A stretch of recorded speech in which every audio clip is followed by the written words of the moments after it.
Good evening, friends. Dr. Jim Daly here from Astronomy for Change. Today is Thursday, August 8th, 2019. This is our sky here in the mid-northern latitudes, North America. It's not quite 9:30 at night. We see here, sitting very well placed, high in the southwest, is a waxing gibbous moon. Let's take a look. So waxing gibbous moon, waxing in phase, not in size. So as with each passing day, the moon will increase in its phase, not its size necessarily. So let's take a look at that, what tomorrow's moon looks like. See? Wow, that's pretty interesting. The moon is going to be just north of Jupiter tomorrow, August 9th. Okay, it's going to make for quite a stunning sight. This is not quite 10 p.m. tomorrow, and it's going to make for a beautiful sight looking due south. Very striking with all these bright objects, all sitting beautifully right above our southwest, Antares, Jupiter, the moon, and Saturn. And they're all going to be situated, straddling the galactic center right here, making for quite a stunning sight. Turn off the atmosphere. That's going to be amazing. If you get a chance to get away from the city lights, although the moon will be a waxing gibbous moon, you want to reduce the amount of light pollution. This is what you'll see. This is going to be stunning, quite a stunning sight. Okay, so try to check that out tomorrow if the weather permits and the sky's clear.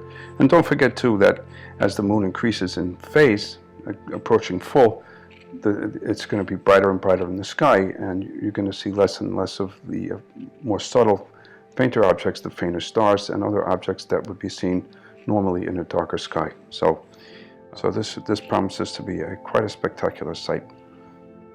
Let's zoom in on this scene. You can zoom in on Jupiter. See, it goes right past the moon. And zoom back out. And interestingly enough, Stellarium gives us the accurate positions of Jupiter's 4 Galilean satellites, named in honor of Galileo, who first observed them over 400 years ago. You can see the cloud bands on Jupiter, along with the Great Red Spot, which has been observed now for almost 300 years. It's a gigantic cyclonic storm in Jupiter's mid-southern latitudes, right here. Okay, it's observed. This is visible. This is the view you would see through a fairly modest amateur telescope, in the pretty good size. Okay, zoom back out. So the sky tomorrow is going to look quite stunning. Let's take the atmosphere away and see what we have. So look at that, how it jumps right out at you. That's quite a spectacle. So tomorrow promises to be quite a sight. At about 9:30 tomorrow night, take a look due south. You're going to see this amazing display of the sky. We have the beautiful galactic center here. And in a moment, we're going to talk about one or two objects that can be seen right in here. And of course, flanking the galactic center, we have Jupiter and the moon tomorrow, and the ring beauty Saturn. Now keep in mind also, as the moon increases in phase, the amount of light reflected back to the Earth is also going to increase, and that will reduce the contrast of the sky, making the sky to appear more washed out as the moon approaches full. So on a full moon, you're going to see nothing. You're going to see just mostly the bright stars and planets. In order to see some of these beautiful objects, the subtle beauty in the Milky Way, you're going to need a dark sky away from the city lights, and preferably on a moonless night, when the moon has already set or before it rises early at dawn. Okay, so ideally to see a sky in its beauty like this, the Milky Way, so well placed and striking in view, you would need to get far away from city lights and on a moonless night. As the moon increases in phase, the amount of light scattered into the atmosphere is going to increase, and thus reduce the contrast and the fainter this, you're going to only see the brightest stars in the sky. Okay, so that's tomorrow night. We're going to have the waxing gibbous moon sitting right next to Jupiter. Let's zoom in on that. We were going to do that before. So this is the view that you would see in a pair of binoculars. Pair of 10 by 50 binoculars, or a pair of 10 by 70 binoculars, you begin to see the moons of Jupiter. Something like this. This is the view that you would see in a very good pair of binoculars. Okay. See some of the large craters on the moon, and the tiny little points of light next to Jupiter are its large moons, the 4 Galilean moons, Io, Callisto, Ganymede, and Europa. Okay, first observed by Galileo over 400 years ago. In fact, the 400th anniversary was 2009, and it was quite an event that year. It was the International Year of Astronomy, where the application or use of a telescope as an instrument of science to confirm ideas first theorized previously by Kepler, Copernicus, were confirmed with the use of the telescope 400 years ago. Okay, so Jupiter, the moon is sitting right next to Jupiter tomorrow night, making for quite a sight. Okay, and then a pair of binoculars, you can scan right down, you catch Antares right here, red supergiant star, the heart of Scorpius, the scorpion. Okay, and over here we have Saturn. You can zoom in on Saturn. And again, just like Jupiter, these are the moons of Saturn, as they would appear. This view here is a fairly good amateur telescope, just our view, our view of Jupiter a few minutes ago, through a very good amateur telescope. Larger telescope, the larger the size of the telescope, the finer the detail, and the fainter the object you'll be able to see. So the property of the telescope that you would want to think about if you're considering purchasing a telescope is its size, the largest one that you can practically manage with your given environment. Okay, the larger the telescope, you're always going to see finer detail and fainter objects. Okay, bigger is always better in astronomy, as far as telescopes are concerned. Okay, this is a view you would see through an observatory class telescope probably in the half-meter range, half-meter in diameter. Okay, and that's Saturn. Zoom back out. Oh yeah, I might as well mention Titan right here is believed to be very similar to the Earth when the Earth was, or the nascent Earth when it was still very young. Okay, zoom back out. And Saturn is in Sagittarius. Now remember, it's one of our earlier videos, we talked about the planets, and all objects in the solar system will appear to lie very close to the plane of the ecliptic, which we'll bring up in a moment.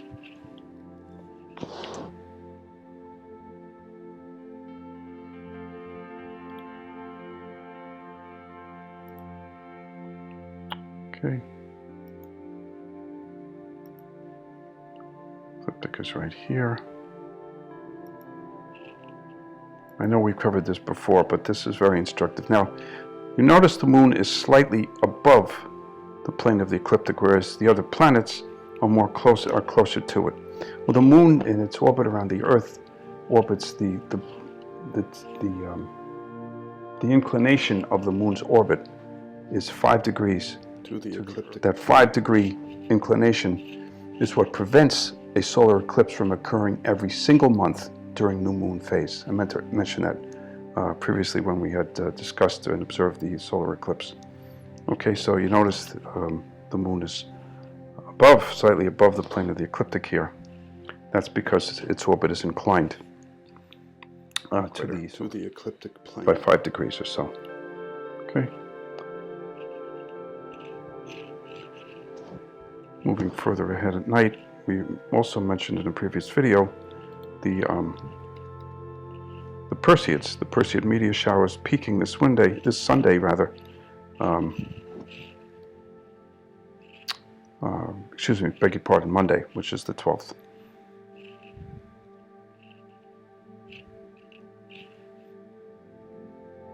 And here we see Perseus right here. Bring up the constellations, you can see Perseus, one of the principal gods in the Greek pantheon of gods. Notice here Perseus is holding the head of Medusa right here. Okay, and the Perseid's radiant point is right here. Okay, it even lists it right here in stellarium. All the properties of the meteor shower that will occur this year are listed right here. You'll get to see about 80 meteors per hour. A meteorite is a meteor after it strikes the surface of the Earth. There are 3 stages, right? We mentioned this earlier. A meteoroid, when the piece of rock or debris left over from the formation of the solar system, or beg your pardon, left over from the passage of a comet, okay, leaves a debris cloud in the Earth's orbit, and as the Earth passes through it, you see these pictures like driving through a downpour of rain. You're going to see the rain move past your car rapidly. All right, think of that. That's the analogy to think of, to use when describing a meteor shower. Okay, so the Earth is moving right through. You can picture that as the radiant point right here. This is the path of the Earth. Can be seen to be projected against this radiant point, and the meteors are moving on either side of the, all around that radiant point. Okay, these objects are no bigger than a baseball. I meant to mention that in a previous video. In the last video we did about the Perseid, we mentioned the Perseid specifically. Any meteor is no more than maybe the size of a baseball, grapefruit, something like that. And as they move, don't forget the Earth is moving at about 30 kilometers per second. As the Earth's atmosphere plows into those meteors, they're going to be hitting it with a relative velocity of 30 kilometers per second. And 99% of these objects will just burn up from the heat of friction and disappear. If they're large enough, they'll happen to make it to the surface of the Earth. And when that happens, they're called meteorites. And then we can pick them up and study them, study their composition, and get a good sense of, their age and so forth, things like that. Okay, so let me turn all this off. It's begin to appear quite chaotic. Okay, so that's later on at night. If we notice the time here, this is 1 a.m. in the morning. Okay, this is August 10th, which is Saturday, August 10th, right?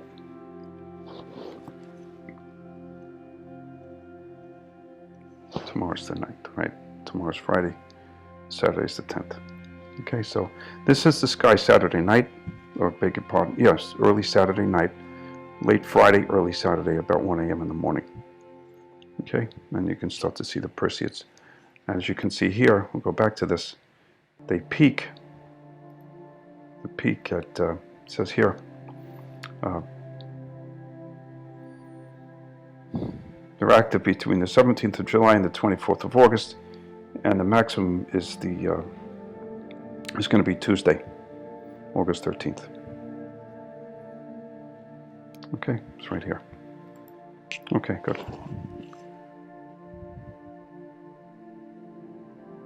And notice at 1 a.m. in the morning, all of these beautiful summer constellations are setting. We're already, begun to set or already set. Okay, let's move time back.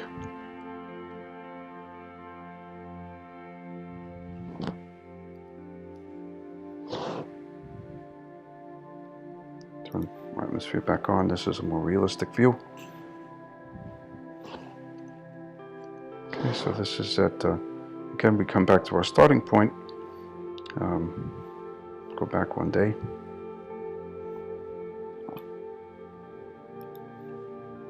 This is tomorrow's sky. Go back. This is tonight's sky, right there. Okay, good. The moon is in Libra. Here's Libra right here, and Scorpio.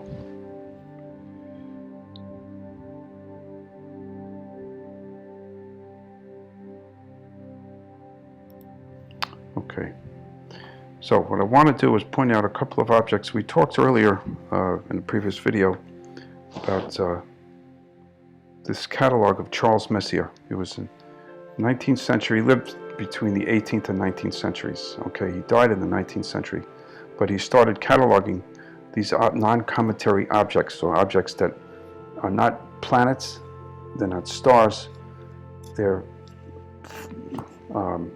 anything but dust. They look like comets. Okay, they weren't comets either. They were these objects like globular clusters. They were clouds of gas and dust in space. We call them nebulae, which is a Latin term, means cloud. And when he examined them with his telescope, he found them to be objects. His catalog was an exclusion list of objects not to observe if you want to look for comets. Okay, so an example of one here is this is Messier 8. This is what they call an emission nebula.